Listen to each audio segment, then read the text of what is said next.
नमस्कार दोस्तों, स्वागत है आप सभी का विद्यासागर गुरुजी यूट्यूब चैनल पर। इस वीडियो में बात करेंगे आपका बिहार दरोगा मेंस टेस्ट सीरीज नंबर 3 एडुटेरिया द्वारा प्रोवाइडेड है ये। तो चलिए हम लोग स्टार्ट करते हैं आज का टेस्ट सीरीज। ये 3 नंबर का है, बाकी का ये सेट 3 हो जाएगा। बाकी का 2 सेट अगर आपने नहीं देखा है तो वो आप देख लेंगे जाके वीडियो सेक्शन में। चलिए शुरू करते हैं। पहला क्वेश्चन है, कॉर्पेट नौसेना युद्धाभ्यास 2021 का आयोजन कहाँ किया गया है? तो देखिए ये कॉर्पेट जो है हिंद महासागर में संपन्न हुई है। यह होता है आपका भारत और इंडोनेशिया का, और ये कॉर्पेट का सबसे पहले पूरा नाम हम लोगों को जानना है, इंडोनेशिया। भारत और इंडोनेशिया के मध्य संपन्न हुआ। और देखिए कॉर्पेट जो है उसका फुल फॉर्म होता है, यहाँ से COR से हो जाएगा आपका कोऑर्डिनेटेड, PAT से हो जाएगा आपका पेट्रोल, जो एक आपका नौसेना युद्धाभ्यास है। अगला क्वेश्चन देखते हैं। कह रहा है आपका कि रेल मंत्रालय द्वारा केवड़िया रेलवे स्टेशन का नाम बदलकर क्या रखा गया है? केवड़िया रेलवे स्टेशन आपका गुजरात का है। इसी के समीप में है आपका स्टैचू ऑफ यूनिटी, जिसके नाम पर रख दिया गया एकता नगर। इसका स्टेशन का नाम बदल कर दिया गया है एकता नगर। तो ये भी जाहिर सी बात है कहाँ हो जाएगा सिचुएटेड, ये भी गुजरात में अवस्थित हो जाएगी, गुजरात में। अगला क्वेश्चन देखिए, अरे वर्ष 2022 में कितने व्यक्तियों को पद्म विभूषण सम्मान से सम्मानित किया गया है? तो कुल 4 व्यक्तियों को मिला है। बाकी देखिए डिटेल्स में देखने के लिए आप यहाँ आई बटन में या फिर वीडियो सेक्शन में जाकर देख लेंगे। मैंने पद्म पुरस्कार, जितने भी पद्म पुरस्कार दिए गए हैं उन सभी का वीडियो बनाया हुआ है। अगला क्वेश्चन है, वर्ष 2021 हेतु व्यास सम्मान से किसे सम्मानित किया गया है? ये मिला है आपको असगर वजाहत को। ये देखिए इनको पुस्तक जो है महाबली के लिए मिला है, महाबली के लिए इनको दिया गया है। अगला क्वेश्चन देखते हैं। कह रहे राष्ट्रीय युवा दिवस 2022 का विषय क्या था? तो ये थीम है आपका it is all in the mind. ये आपका थीम रहा है। राष्ट्रीय युवा दिवस मनाई जाती है आपको 12 जनवरी को, ये 12 जनवरी हो जाएगी। अगला क्वेश्चन है, ब्लूमबर्ग बिलियनियर्स इंडेक्स 2022 के अनुसार एशिया के सबसे धनी व्यक्ति कौन बने हैं? तो देखिए मुकेश अंबानी रहते थे, लेकिन इस बार आपका अडानी जो है, गौतम अडानी, ये एशिया के सबसे अमीर व्यक्ति में शामिल हो गए हैं। ठीक है, माने प्रथम स्थान पे हैं अभी। अगला देखिए कर है, गणतंत्र दिवस परेड 2022 में किस राज्य की झांकी को सर्वश्रेष्ठ झांकी के रूप में चुना गया है? तो यह उत्तर प्रदेश का झांकी थी, जिसको कि प्रथम स्थान मिला। अगला क्वेश्चन है, हाल ही में स्वर कोकिला लता मंगेशकर का निधन हो गया। उन्हें किस वर्ष पद्म विभूषण, फिर उसके बाद पद्म भूषण, उसके बाद से है पद्म विभूषण, उसके बाद से है भारत रत्न सम्मान से सम्मानित किया गया है? तो देखिए सबसे पहले बात करें, पद्म भूषण मिला था 69 में। तो आपका ये देखिए ऑप्शन 3 नंबर ऐसे ही सही हो गया। 69 के बाद आपका ये 99 और 2001 में मिला था भारत रत्न। ठीक है, तो यहाँ पर 3 नंबर ऑप्शन आपका करेक्ट हो जाएगी। अगला क्वेश्चन देखिए, कह रहा है कि निम्नलिखित में से किस सिख गुरु ने तरन तारण साहिब की स्थापना की थी? यह पंजाब में अवस्थित है और इसकी स्थापना किया गया था आपका गुरु अर्जुन देव के द्वारा। अगला क्वेश्चन, कह रहा है निम्नलिखित में से कौन सी निम्न पावर लोकल एरिया वायरलेस संचार तकनीक है? तो लैन के रूप में काम करता है, वो ब्लूटूथ हो जाएगा आपका। ठीक है, लोकल एरिया में आपका मतलब जिसका रेंज छोटा हो उसको बोलते हैं हम लोग लोकल एरिया नेटवर्क या फिर वायरलेस संचार तकनीक बोल सकते हैं। तो ये आपका हो जाएगा ब्लूटूथ। अगला देखिए कह रहा है, भारत में राजकोषीय नीति का आरंभ कब किया गया था? 1936 में हुई थी। अगला देखिए क्वेश्चन, कह रहा है 15वें वित्त आयोग ने वितरणीय संसाधन कोष में बिहार की हिस्सेदारी 2020-21 के लिए कितना तय किया है? इसमें आपका 10.6% जो है निर्धारित है। अगला देखिए कह रहा है कि निम्न में से कौन केंद्र सरकार के राजस्व का एक स्रोत नहीं है? ठीक है, स्रोत नहीं है।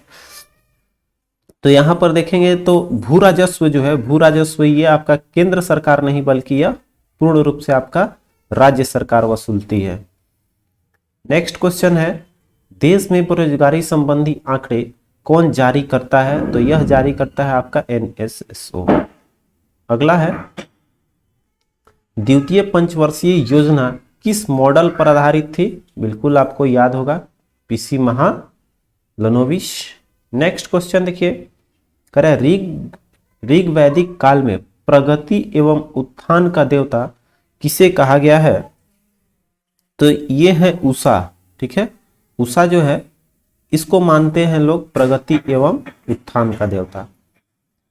अगला क्वेश्चन है, चाणक्य द्वारा रचित अर्थशास्त्र कितने अधिकरणों में विभाजित है? तो कुल इसमें 15 जो है अधिकरण दिए गए हैं और प्रकरण इसमें है 180। ठीक है, अगला देखिए क्वेश्चन, कह रहा है जैन धर्म के किस तीर्थकर को भगवान कृष्ण के निकट संबंधी माना जाता है? तो ये है आपको अरिष्ट नेमी। आपका 4 नंबर ऑप्शन इसमें करेक्ट हो जाएगी। अरिष्ट नेमी को माना जाता था कृष्ण के निकटतम या उनके। चलिए अगला देखिए है, एलोरा के प्रसिद्ध कैलाश मंदिर का निर्माण किस वंश के शासक ने करवाया था? तो एलोरा जो है वो राष्ट्रकूट, यहां देखेंगे 2 नंबर पे है, राष्ट्रकूटों द्वारा ये बनाया गया है। नेक्स्ट आपका है कि किस वर्ष अंग्रेज तथा मराठों के मध्य नागपुर की संधि हुई थी? तो नागपुर की संधि आपका हुआ था 1816 में। अगला है, फकीर विद्रोह का संबंध किस राज्य से है? तो यह आपका बंगाल में हुआ था। और कब हुआ था? 1776 से 77 में। नेक्स्ट है आपका कि हिंदू सोशलिस्ट रिपब्लिकन एसोसिएशन की स्थापना किस वर्ष की गई? तो देखिए इसमें अगर सोशलिस्ट शब्द अगर लग गया तो ये हो जाएगा आपका कब? 28। ठीक है, और अगर ये जो था केवल हिंदुस्तान रिपब्लिकन एसोसिएशन, तब वो आपका किया गया था 1924 में, जो कि आगे चलकर इसी को बना दिया गया सोशलिस्ट वर्ड जोड़ के हिंदुस्तान सोशलिस्ट रिपब्लिकन एसोसिएशन 1928। अगला है, किस गवर्नर जनरल के शासन काल के दौरान भारत में महालेखा परीक्षक पद का सृजन किया गया था? तो यह है लॉर्ड कैनिंग का। इसी के टाइम में आपका क्या हुआ था? 1857 का विद्रोह भी हुआ था। अगला क्वेश्चन है कि इंडियन होम रूल सोसाइटी की स्थापना कहाँ की गई थी? तो लंदन में किया गया था श्यामजी कृष्ण वर्मा द्वारा। चलिए अगला देखते हैं। नेक्स्ट क्वेश्चन है कि भारत छोड़ो आंदोलन के दौरान जवाहरलाल नेहरू को किस जेल में कैद करके रखा गया था? तो यह है आपको अल्मोड़ा जेल। बाकी के बारे में इंपॉर्टेंट आता है कभी कभी महात्मा गांधी का। तो महात्मा गांधी का है आगा खां पैलेस, आपका 4 नंबर में दिख रहा है, ये महात्मा गांधी का है। और बांकीपुर आपका ये राजेंद्र प्रसाद का रहा है, बांकीपुर जेल। तो ये याद रखेंगे, जो इंपॉर्टेंट है, ज्यादातर पूछी जाती है। अगला है देखिए, कह रहा है कि भारत दुर्दशा पुस्तिका के लेखक कौन है? तो भरतेंदु हरिश्चंद्र द्वारा लिखा गया है आपका भारत दुर्दशा। और भारत भारती भी बहुत बार आ चुका है, जिसका कि मैथिली शरण गुप्त है भारत भारती का।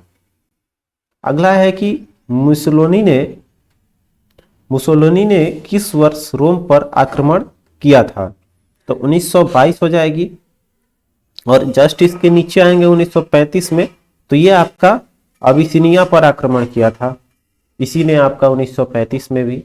अगला देखिए, कांग्रेस के किस अधिवेशन में पूर्ण स्वराज का लक्ष्य निर्धारित किया गया था? तो ये तो क्लियर होगा आपका लाहौर, जो कि जिसमें आपका पूर्ण स्वराज का घोषणा कर दिया गया था।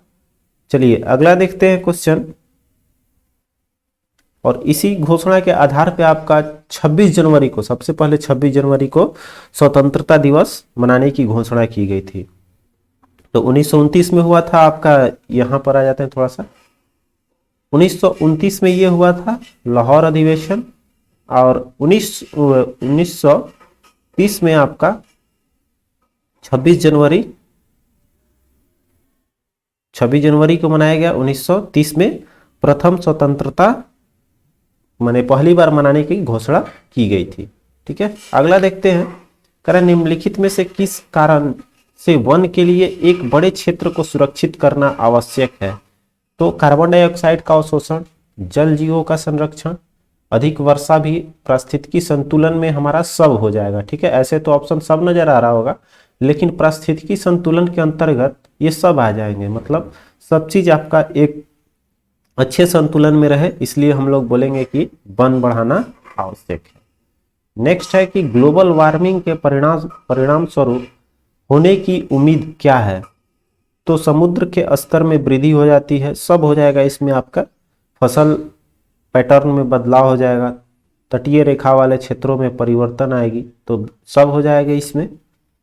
अगला है, सर्वोच्च न्यायालय द्वारा भारतीय नागरिकों के मूल अधिकारों की सुरक्षा किस अनुच्छेद के तहत की जाती है? तो अनुच्छेद देखिए यहाँ पर मूल अधिकारों की सुरक्षा का अनुच्छेद हम लोग ले लेंगे आपका 32। ठीक है, मौलिक अधिकार ले लेंगे इसमें 32। नेक्स्ट देखिए, करें निम्नलिखित में से संसदीय चुनाव क्षेत्रों का निर्धारण किस आयोग द्वारा किया जाता है? तो देखिए चुनाव क्षेत्र से आपको लग रहा होगा कि ये एक तरह से मिला जुला, परिसीमन आयोग द्वारा इसका निर्धारण किया जाता है। अगला देखिए, या राज्य की सीमा का भी यही करता है, परिसीमन आयोग द्वारा ही किया जाता है। अगला है कि शिक्षा का अधिकार प्रदान करने वाला अनुच्छेद 21 का भारतीय संविधान के किस संशोधन द्वारा जोड़ा गया था? तो इसमें तो कोई है नहीं आपका, चूंकि 86वें में जोड़ा गया था, यहाँ 96 दिया हुआ है, तो हम लोग ले लेंगे इनमें से कोई नहीं। ठीक है, ये हुआ था आपका 86वां संविधान संशोधन में। अगला चलते हैं, क्वेश्चन देखिए, भारतीय संविधान में स्वतंत्रता, समानता और बंधुत्व की अवधारणा किस देश से ग्रहण की गई है? तो ये आपको याद होगा कि फ्रांस की क्रांति में आपका ये स्टेटमेंट हम लोगों को देखने को मिला होगा, तो आंसर हो जाएगा आपका फ्रांस।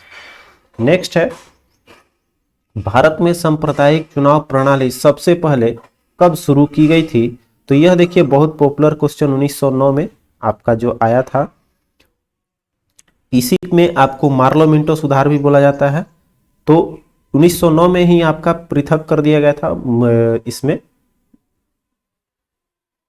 अगला देखिए, संसदीय प्रणाली में राष्ट्रपति द्वारा विधायी, न्यायिक एवं आपातकालीन शक्तियों का उपयोग वास्तव में किसकी सलाह पर करता है? तो यह मंत्री परिषद हो जाएगा, इसमें मंत्री परिषद का मुख्य रोल रहता है। अगला देखिए क्वेश्चन है कि निम्नलिखित में से कौन संविधान सभा की प्रांतीय संविधान समिति के अध्यक्ष थे? तो प्रांतीय का हो जाएगा आपका सरदार वल्लभ भाई पटेल। अगला देखिए है कि अब तक कितने पूर्व राष्ट्रपतियों को भारत रत्न से सम्मानित किया जा चुका है? तो ऐसे आपके अब तक 6 हो चुके हैं। ठीक है, 6 राष्ट्रपति हो चुके हैं, उनका नाम देख लेंगे। सर्वपल्ली राधाकृष्ण, राजेंद्र प्रसाद, जाकिर हुसैन, एपीजे अब्दुल कलाम, डॉक्टर बीबी गिरी और प्रणब मुखर्जी। ये 6 राष्ट्रपति जो है इनको भारत रत्न से सम्मानित किया जा चुका है। अगला है कि निम्नलिखित में से कौन से निम्नलिखित कथनों में से किसे मौलिक अधिकार के अंतर्गत नहीं रखा गया है? तो इसमें हमारा हो जाएगा लोक कल्याण की अभिवृद्धि जो है, इसमें हम लोग नहीं लेंगे, बाकी तो आपका है। अगला देखिए क्वेश्चन कह रहा है कि निम्नलिखित में से कौन सी ऐसी स्थिति है जिनमें किसी राज्य का मुख्यमंत्री राष्ट्रपति चुनाव में मतदान करने का योग्य नहीं होता है? तो ये हो जाएगा आपका, यदि वह राज्य विधान मंडल के ऊपरी सदन का सदस्य है तो वो मतदान के योग्य नहीं माने जाते हैं। अगला देखिए क्वेश्चन है कि बौद्धिक संपदा अपीलीय बोर्ड किस मंत्रालय के तहत स्थापित किया गया है? तो ये देखिए वाणिज्य और उद्योग मंत्रालय हो जाएगी। अगला है कि क्योटो प्रोटोकॉल का उद्देश्य क्या है। तो क्योटो प्रोटोकॉल बहुत आपका पॉपुलर रहा है और ये हमेशा पूछा जाता है किससे संबंधित भी है। तो ये ग्रीन हाउस उत्सर्जन से है। तो ग्रीन हाउस उत्सर्जन को कम करना ही इसका उद्देश्य हो जाएगा। ठीक है, चलिए आगे बढ़ते हैं। कह रहा है कि जैव विविधता शब्द की रचना किसने किया था। तो ये है रोसेन का। ठीक है, वॉल्टर जी रोसेन हो जाएगा। नेक्स्ट क्वेश्चन है कि जैव विविधता में परिवर्तन होता है तो देखिए इसमें क्या प्रभाव पड़ती है। ठीक है, नहीं तो आपका पूछ रहा है जैव विविधता में परिवर्तन सर्वाधिक कहां देखने को मिलती है। ठीक है, ये क्वेश्चन ये है, जैव विविधता में परिवर्तन होता है, इसका मतलब कि सर्वाधिक परिवर्तन कहां होती है। ऑप्शन से ये लगता है। तो देखिए जो भूमध्य रेखा है, भूमध्य रेखा पर आपको हम लोग मानेंगे कि सबसे ज्यादा होती है। तो भूमध्य रेखा की तरफ आपका ये बढ़ती है, घटती नहीं है। भूमध्य रेखा पर जैव विविधता अधिक पाई जाती है। अगला है कि पृथ्वी शिखर सम्मेलन का आयोजन किसके द्वारा किया गया था। 1992 में हुआ था, ये आया हुआ क्वेश्चन है और ये किया गया था यूनिसेड द्वारा। ठीक है, अगला है निम्नलिखित में से कौन सा दर्रा शिमला को तिब्बत से जोड़ती है। तो शिमला को बताए थे इसका ट्रिक जब दर्रा पढ़ाए थे। तो सी से आपको मिला लेना है शिपकला। ठीक है, शिमला से हो जाएगा आपका शिपकला जो तिब्बत से जोड़ देगी। अगला क्वेश्चन है भारत के उत्तरी मैदान में शीतकालीन वर्षा कब होती है। तो तब होती है जब आपका पश्चिमी विक्षोभ आती है तब। ठीक है, नेक्स्ट है कि निम्नलिखित में से कौन सी नदी मकर रेखा को 2 बार काटती है। तो मकर रेखा को काटने वाला है आपको लिम्पोपो। और कर्क यहां पर कर्क रेखा का बात कर लिया जाए तो कर्क रेखा होता है कौन, माही नदी। तीनों देख लेते हैं आपका, ये हो गया आपका माही नदी काटता है कर्क रेखा को, लिम्पोपो हो गया आपका मकर रेखा, और एक बच गया आपका विषुवत रेखा। तो विषुवत रेखा को कांगो काटता है, 2 बार आपका कांगो हो जाएगी। ठीक है, ये आपको विषुवत रेखा को काटती है। चलिए नेक्स्ट क्वेश्चन है, विश्व में सर्वाधिक सोना का उत्पादक या उत्पादन कौन करता है, कौन सा देश है। तो ये है आपका चीन। ठीक है, चीन द्वारा उत्पादन किया जाता है सोना का सर्वाधिक में आपका फर्स्ट नंबर। अगला देखिए है कि दुनिया का सबसे व्यस्त समुद्री मार्ग कौन सा है। तो ये जो है उत्तरी अटलांटिक का समुद्री मार्ग, इसको सबसे व्यस्त माना गया है। नेक्स्ट क्वेश्चन है आपका कि भूगोल का जनक किसे माना जाता है। भूगोल का जनक आपको हम लोग मानते हैं किसको, तो इरेटोस्थनीज को, इरेटोस्थनीज को मानेंगे। कहीं कहीं आपको हेकेटियस भी देखने को मिलेगा, तो ऑप्शन में हेकेटियस अगर रहा तो उसको लगा लेंगे आप लोग, या फिर आपका इरेटोस्थनीज जो है इनको माना जाता है। जहां तक यही ऑप्शन में रहता है तो ये नहीं रहा तो आपको मानते हैं हम लोग, ये आपका हो जाएगा सही जवाब। क्योंकि हेकेटियस देखेंगे तो ये भी रहता है, बहुत विवादास्पद क्वेश्चन ये आ जाता है कभी कभी। तो ऑप्शन रहा पहले तो पहले इसको ले लेंगे, और नहीं रहा तो फिर आपका, चूंकि ये प्राचीन में है तो इन्हीं का नामकरण दिया हुआ है ये भूगोल शब्द का। ठीक है, ये इरेटोस्थनीज का ही शब्द दिया हुआ है किसको, तो भूगोल को इन्होंने दिया था। अगला वृंशोत्तत पर्वतों में निम्नतर खंड होते हैं, उसको बोलते हैं हम लोग द्रोणिका। होता क्या है कि जैसे आपका दबाव खिंचाव पड़ता है तो उससे क्या होता है कि भूमि में आपकी दरारें पड़ जाती है। तो दरार पड़ने के कारण कुछ भाग उठा हुआ होता है और कुछ फिर आपका दब जाता है। तो जो उठा हुआ भाग से बनता है उसको हम लोग बोलते हैं ब्लॉक पर्वत। और यही जो पूछ रहा है आपसे कि जो ये निम्न भाग है, निम्नतर खंड जो बनता है इसमें भ्रंशोत्तत मतलब, या फिर आपको हम लोग इसको बोलते हैं दरार, जनरल भाषा में हम लोग इसको बोलते हैं दरार। तो इसके निचले हिस्से को बोलते हैं हम लोग द्रोणिका। ठीक है, अगला देखिए क्वेश्चन है, निम्नलिखित में से कौन सा विश्व का कहवा पतन के नाम से जाना जाता है। तो सैंटोस है, ये पड़ जाता है आपका कहाँ, ब्राजील में, चूंकि वहीं सबसे ज्यादा आपका कॉफी या कहवा का उत्पादन होता है। नेक्स्ट है विश्व में सर्वाधिक टंगस्टन का उत्पादन करने वाला देश कौन सा है, आपका चीन है। टंगस्टन का यूज कहाँ होता है, तो बल्ब के फिलामेंट में। अगला है ग्रीन स्टिक शब्द निम्नलिखित में से किससे संबंधित है, तो यह आपको हो जाता है विभंजन से। अगला क्वेश्चन करें राष्ट्रीय ऊर्जा संरक्षण दिवस कब मनाई जाती है, आपको 14 दिसंबर को। नेक्स्ट आपका निम्नलिखित में से कौन सा अक्रिय गैस या उत्कृष्ट गैस रेडियो एक्टिव श्रेणी के रूप में माना जाता है, तो वो आपका एक ही है और वो है आपको रेडॉन। ठीक है, रेडॉन हो जाएगा आपका, जो कि रेडियो एक्टिव श्रेणी में इसको रखा गया है और यह अक्रिय गैस है। अगला है कि चूने के पानी का रासायनिक सूत्र क्या होता है, तो CaOH का होल ट्वाइस। नेक्स्ट है मानव शरीर की pH रेंज कितनी होती है, तो हमारा लगभग रहेगा सेचुरेटेड। ठीक है, चूंकि न्यूट्रल के आसपास ही रखेंगे तो देखेंगे तो ये ज़्यादा अम्लीय है, ये भी ज़्यादा अम्लीय है, ये देखिए अम्लीय ज़्यादा है और क्षारीय के आसपास में। लेकिन आपका 4 नंबर देखेंगे तो यह आपके साथ जो न्यूट्रल पॉइंट होता है उसके आसपास में रखा गया है, तो हम लोग का रेंज जो है वही एग्जैक्ट हो जाएगी। अगला क्वेश्चन देखिए, कह रहा है कि अम्लराज में क्या होता है आपका नाइट्रिक एसिड और हाइड्रोक्लोरिक एसिड।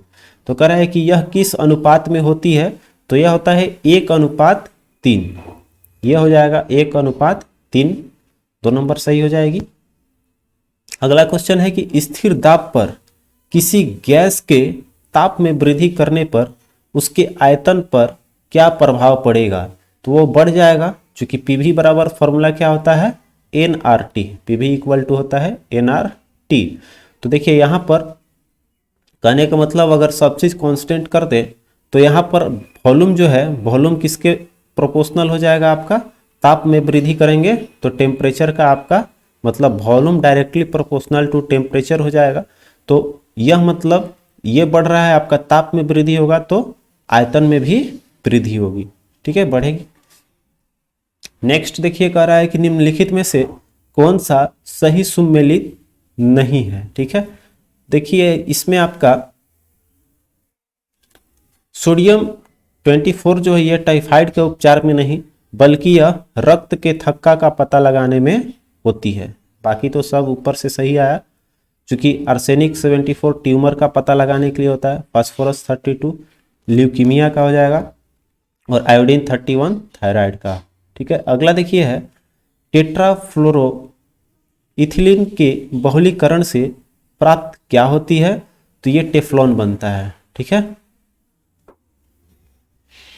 नेक्स्ट है कि जंग रहित लोहा बनाने में प्रयुक्त होने वाले महत्वपूर्ण धातु कौन सा है। अगर हमको उसको जंग से बचाना है तो किसका करेंगे सबसे इसमें, तो क्रोमियम जो है, क्योंकि यह जो है इसमें धातु के रूप में अच्छे रहेगा हमारा क्रोमियम। ठीक है, और लोहा पे चढ़ा देंगे तो ये हमारा जंग से बच जाएगा। जैसे कि एक और हम लोग नॉर्मल भाषा में जानते हैं जिंक का लेपन, मतलब किसी भी धातु में इसमें पूछा था आपका कौन है, तो क्रोमियम हो जाएगा सही में प्रयुक्त करने के लिए। अगला देखिए है कि फलों में मीठेपन के लिए कौन सी शर्करा उत्तरदायी होती है। तो देखिए आपको ट्रिक भी बताए थे कि फल जो है उसमें फ से फ्रुक्टोज हो जाएगा, जो फ्रुक्टोज होती है उसमें आपका शर्करा पाया जाता है, किसमें, फलों में मीठापन का कारण है फ्रुक्टोज। नेक्स्ट है मानव की अमाशय में कौन सा अम्ल उत्पन्न होता है, तो यह है हाइड्रोक्लोरिक एसिड HCl उत्पादित होता है। नेक्स्ट है आपका पाचन तंत्र के चरणों का निम्नलिखित में से कौन सा अनुक्रम सही है। ठीक है, तो देखिए सबसे पहले हम क्या करते हैं, किसी चीज को ग्रहण करते हैं, तो यहाँ पर ग्रहण में देखिए अंतर्ग्रहण और उसके बाद यहाँ पर है अंतर्ग्रहण के बाद आपका पहले पाचन की पहले अवशोषण, तो पहले पचेगा तब पचने के बाद वो अवशोषित होता है, उसमें जितने भी खनिज पदार्थ या फिर विटामिन वगैरह है, और लास्ट में हो जाता है इसका उत्सर्जन। ठीक है, आपका 2 नंबर करेक्ट हो जाएगा इसके अनुसार। अगला है निम्न में से कौन सा कथन गलत है, तो गलत देखते हैं। कह रहा है कि रक्त एक तरल संयोजी उत्तक है, ठीक है, क्षारीय भी है आपका, चूंकि इसका पीएच मान कितना होता है रक्त का 7.4, तो ये क्षारीय प्रवृत्ति हो जाएगा। देखिए यहाँ लिखा भी हुआ है, तो एक ही बच गया आपका। मानव शरीर में रक्त की मात्रा शरीर के लगभग कह रहा है 10% पाई जाती है, 10 से कम होती है, ठीक ना, 10 नहीं होती। अगला देखिए है, कह रहा है कि मानव शरीर की सबसे बड़ी अंतःस्रावी ग्रंथि कौन सा है, तो ये थायराइड ग्रंथि है, ठीक है। नेक्स्ट देखिए कह रहा है, यह है निम्न में से किस हार्मोन को दुग्धजनक हार्मोन या फिर हम लोग लैक्टोजेनिक हार्मोन कहते हैं। तो देखिए यहीं से आप पकड़ लेंगे लैक्टोजेनिक, मतलब एल और एच होना चाहिए, तो देखिए लैक्टो एलटी हो गया, लैक्टोजनक हार्मोन एलटीएच हो जाएगा। अगला है क्वेश्चन कह रहा है कि हमारे शरीर में प्रोटीन की कमी से कौन सा रोग होता है। देखिए ये भी आया हुआ क्वेश्चन है आपको, तो इसमें ऑप्शन है आपको क्वासियोरकर जो है आपका 4 नंबर, ये आपका करेक्ट हो जाएगा। इसका पहचान है रोग का कि ये देखिए सामान्यतः बच्चों में पाया जाता है, 1 से 3 साल के बच्चों में यह पाए जाएंगे। इसमें होता है बच्चों का जो पेट है वो बाहर की ओर निकल जाएगा और इसकी आंखें जो है वो भी बड़ी बड़ी हो जाती है, बाहर की ओर दिखाई देती है, उभरी हुई। तो ये आपका पहचान है प्रोटीन की कमी का, और उस रोग को बोलते हैं हम लोग क्वासियोरकर। नेक्स्ट क्वेश्चन देखिए आपका है, कार्बन हाइड्रोजन और ऑक्सीजन को किस अनुपात में मिलाने पर कार्बोहाइड्रेट बनता है। तो जैसे आपको ग्लूकोज, फ्रुक्टोज, ये सब क्या है आपको कार्बोहाइड्रेट की श्रेणी में रखे गए हैं।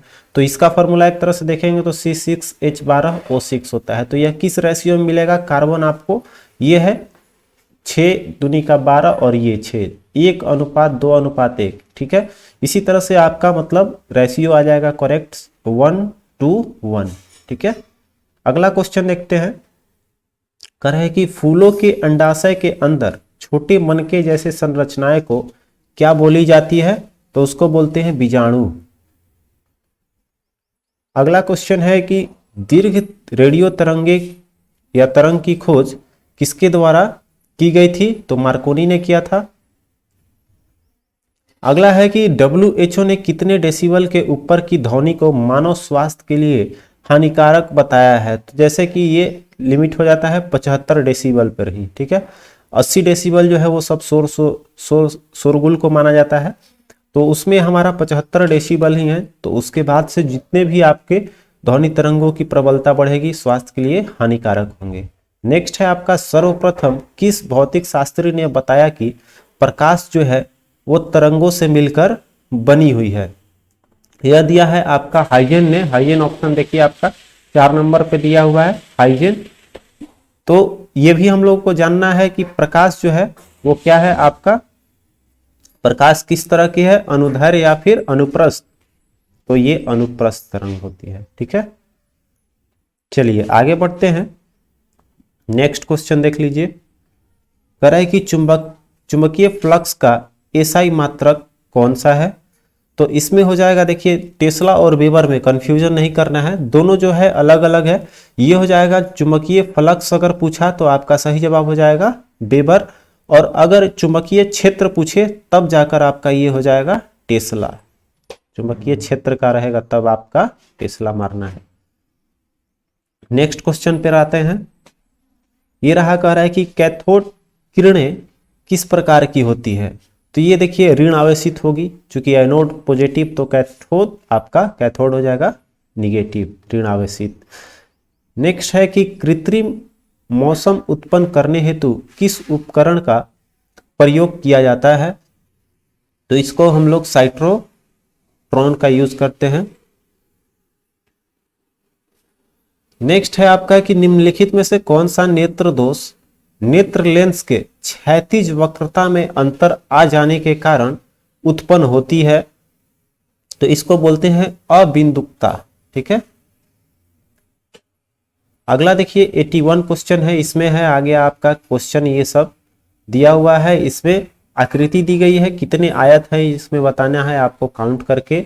तो देखिए ये सब ट्रिक के साथ आपको बताऊंगा मैं, और इसका एक अलग से वीडियो लेकर आने वाला हूं, जैसे कि आप लोगों द्वारा कमेंट किया गया, हमें बहुत अच्छा लगा आप लोग का रिस्पांस।